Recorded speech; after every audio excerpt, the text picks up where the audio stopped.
Labadiena, čia kalbėsiu apie krepšinį, apie krepšinio taisykles ir krepšinio taisyklių interpretacijas. Ir šiandien biškį pakalbėsiu apie 5 skyrių taisyklių interpretacijų krepšinio. Vaikų rungtynių metu žaidėjas gavo traumą, susižeidė čiurną arba susižeidė, gavo traumą, taip pasakysim.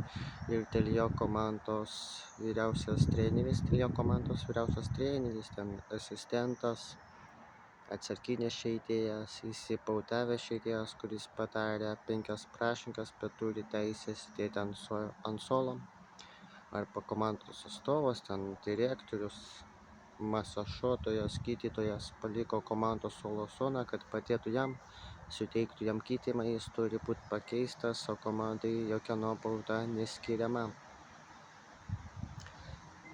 Nežiūrint į tai, ar buvo atliktas faktinis gydymas ar ne, jeigu, tarkim, vyriausias treneris arba atstovas kažkoks ten atsarginis žaidėjas paliko komandos suolo zoną rungtynių metu, kad padėtų žaidėjui suteikti jam gydymą traumos metu, o tas žaidėjas atsigauna, sako, man viskas gerai, aš galiu žaisti, o jau tas atstovas komandos jau paliko suolo zoną arba gydytojas paliko suolo zoną, tas žaidėjas turi būti pakeistas, nes komandos atstovas paliko komandos suolo zoną rungtynių metu.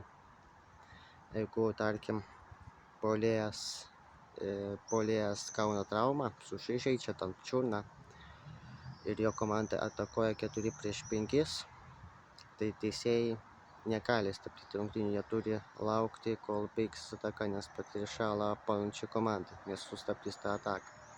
Jie turi laukti, kol bus įmesti taškai, arba užribis, kamuolys išeis į užribį, arba pažeidimas, arba pražanga. Bet jeigu puolanti komanda atsisako atakuoti, nes jų žaidėjas gavo traumą, jie ten atsisako atakuoti, tai teisėjai nedelsiant stabdo rungtynes. Jeigu žaidėjas gauna traumą, jis yra ginantis žaidėjas ir jo komanda žaidžia 4-5, tai teisėjai irgi negali stabdyti rungtynių, nes jie turi laukti, nes jie padarys žalą varžovo komandai, padarys žalą puolančiai komandai. Atsiprašau, čia lauke filmuoju, tai čia skraido kažkokie vabalai, tai jie padarys žalą puolančiai komandai. Jeigu ten labai grubi trauma, žaidėjas sužeidė labai grubi trauma ir jis ten šaukia, reikia, teisėjas iš karto nedelsiant stabdo rungtynes.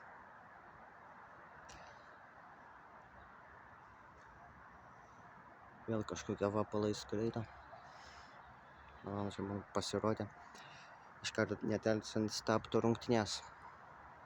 Jeigu tas žaidėjas gauna traumą, jis yra gynėjas, kaip prieš tai sakiau, ir gynėjai atsisako gal žaisti, gal taip galima sakyti, bet vis tiek teisėjai turi laukti, kol baigsis ataka. Šiandien tiek, tik biškį šią temą norėjau pakalbėti. Šiandien tiek, viso.